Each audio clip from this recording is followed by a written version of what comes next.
This is the Canon G7X, the ultimate vlogging camera for YouTubers all over the world. But is it worth it? Find out today. Oh, and don't forget to subscribe. I'll be doing new tech reviews every single week. So this camera has come out in 3 different models, the Mark 1, 2, and 3. I've personally owned the Mark 1 and Mark 2 and have played around with the Mark 3 before. There's a $200 difference between the Mark 2 and the Mark 3. The Mark 2 costs $499, whereas the 3 costs $699. So if you're on a tight budget, the Mark 2 might be a better option. The Mark 3 was released in August of last year, and the biggest pro to the Mark 3 has to be the external mic jack, the ability to shoot at 4K, and being able to shoot in 120 frames per second, which is basically super slow motion video. For such a tiny camera to have all of these capabilities, it really is impressive. So if you're looking for an all-around camera that you can do B-roll with and vlogging, it might be worth it to get the Mark 3. I'm going to be doing a written review on my blog I just launched between the full breakdown of the pros and cons of each model, so click the link if you guys want to hear more. So what exactly makes the Canon G7X so popular amongst YouTubers? Well, for starters, it is really compact, and it fits in your pocket and can easily fit in a purse. The flip-out screen makes it perfect for vlogging. I do find the frame to be a bit close to your face. Since it is a point and shoot, you obviously can't change the lens, but a simple solution to this is either getting the Joby GorillaPod or the Manfrotto. I personally prefer the Joby because you can adjust it and also attach it to things if you want to do a time lapse. So the one nice thing about putting a tripod on it versus just using your arm is you're going to get a lot more of the background in the shot. So this is the shot here of me just using my arm, and then I'm going to stick this on here right now and I'm going to show you guys the difference. So this is it with the Joby GorillaPod on, and as you can see, I have a lot more of the background in the shot. So I do really like this for travel vlog because when you're doing them, you kind of want to be able to see everything, and this is a really great way to get more of the background in it. It is also a beautiful day here in Vancouver. One of my absolute favorite things about this camera is the true optical image stabilization. So when you're vlogging, the camera is extremely stable, so you never have to worry about it being shaky. I'm gonna walk, kind of just like swinging my arm back and forth.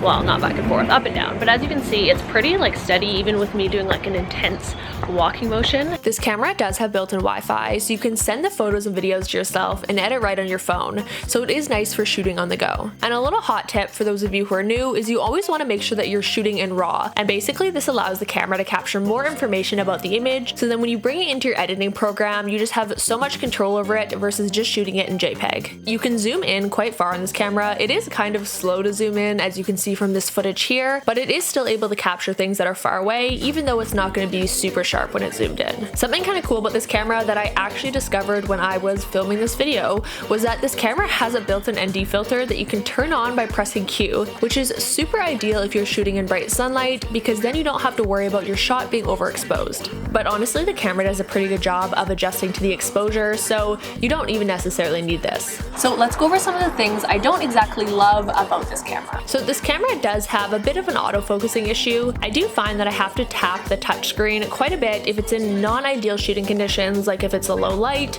or if it's super bright and I can't quite get in focus. Sometimes it will take me a few tries. The next thing is that dust does get under the lens, so you can see it ever so slightly here. That's actually why I decided to get another G7X a few years back and upgrade from the 1 to the 2, was because there was a lot of dust under the lens. You can actually send it off to Canon to get it fixed. They'll take it off and clean it for you and send it back, but that does take about a month. The next thing is the wind noise, and this is only an issue on my Mark II because it doesn't have the external mic. Obviously with the Mark III you can plug a mic in, which I always recommend you do if you're getting serious about vlogging. So one of the things I love about the Canon G7X is how good it is in low light. I'm currently walking on a very dark lit path and you can see me clear as day. Obviously there's those lights up there, but it does take in a lot of light, which is nice, so you don't have to worry about whether you're not going to be in good lighting. It basically works in any setting.